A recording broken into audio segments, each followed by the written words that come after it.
இது நாள் வரை அவர் பெரியாரை எதிர்த்தது அப்படிங்கிறது பார்த்தீங்கன்னா இந்த தமிழ் தேசியம் என்ற சீமானின் கொள்கைக்கு முரணானது பெரியாருடைய கொள்கைங்கிற அடிப்படையில் அப்படின்னு அவர் நினைக்கிறாரு. ஆனால் உண்மை அது அல்ல.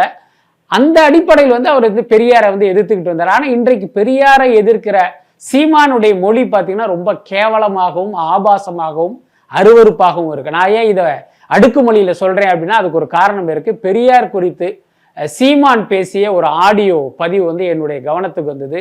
அதில் இவர் பெரியார் குறித்து பேசுகிற வார்த்தையெல்லாம் நம்மளால ஜீரணிச்சிக்கவே முடியல. சீமான் மீது இருந்த ஒரு புள்ளி மரியாதையும் அந்த ஆடியோ பதிவை கேட்டதுக்கு அப்புறம் அங்கிருந்து விலகி போயிடுச்சு. அந்த அளவுக்கு கேவலமாகவும் கொச்சையாகவும் இவர் பெரியார் குறித்து பேசிட்டு இருக்காரு. அப்படி இருக்கும்போது ஆஹா இவரை இவ்வளவு நாள் நம்ம ஒரு பொருட்டா நினைக்காம இவரை கடந்து போனது எவ்வளவு பெரிய தவறு. இன்னைக்கு ஒரு மிகப்பெரிய தீய சக்தியா வளர்ந்து நிற்கிறாரு. இந்த கட்டத்தில் சீமானை ஒழிக்கவில்லை என்றால் அது தப்பாயிடும் அப்படிங்கிறதுனால இன்னைக்கு எல்லாருமே பார்த்தீங்கன்னா விகரசா அவரை எதுக்குறாங்க. அப்படித்தான் நான் பார்க்குறேன்.